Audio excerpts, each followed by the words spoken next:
Shalom à tous et bienvenue dans Otiote Agéoula, les lettres de la rédemption.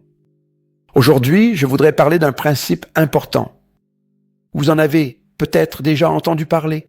Ce sont les deux Messies, le Messie Ben Yosef et le Messie Ben David. Quelle est la différence entre les deux?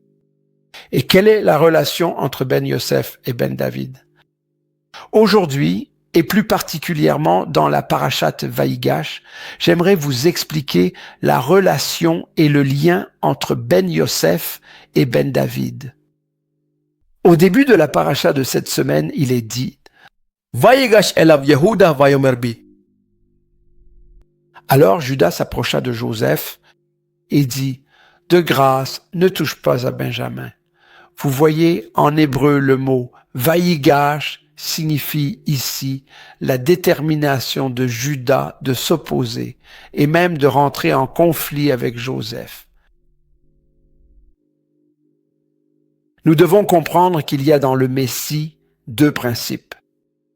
L'un est un bœuf et l'autre est un lion. Maintenant, réfléchissez. Si vous avez un champ et que ce champ doit être labouré, quel animal prendriez-vous? Prendriez-vous un bœuf ou prendriez-vous un lion? En réalité, vous auriez plutôt besoin d'un bœuf avant d'avoir besoin d'un lion. Le bœuf, c'est le Messie Ben Yosef. Ici, Razal nous explique qu'il est le Messie, fils de Yosef.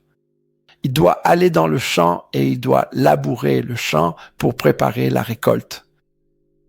Le lion, c'est Judas. Maintenant, je veux que vous compreniez quelque chose concernant les deux aspects du Messie, du moins tels que le judaïsme les conçoit. Ces deux principes fondamentaux sont d'une importance capitale.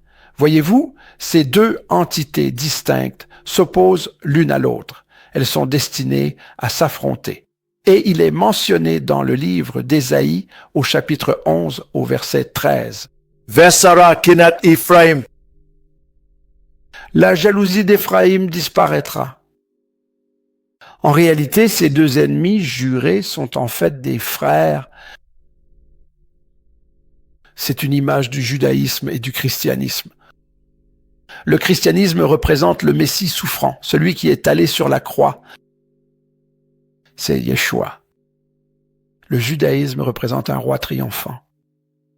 Ces deux-là sont destinés à être réconciliés à la fin des temps, dans Hararit Hayamim, les derniers jours. Comment hâter la rédemption? Nous faisons partie de la réconciliation entre le bœuf et le lion. Le peuple juif est le lion. Les différentes nations sont représentées par le bœuf. Ils se combattent pendant un temps, mais à la fin, ils se réconcilient. Faites partie de cette réconciliation des deux entités qui finiront par ne faire qu'un seul. C'était le Otiote Agéoula de cette semaine.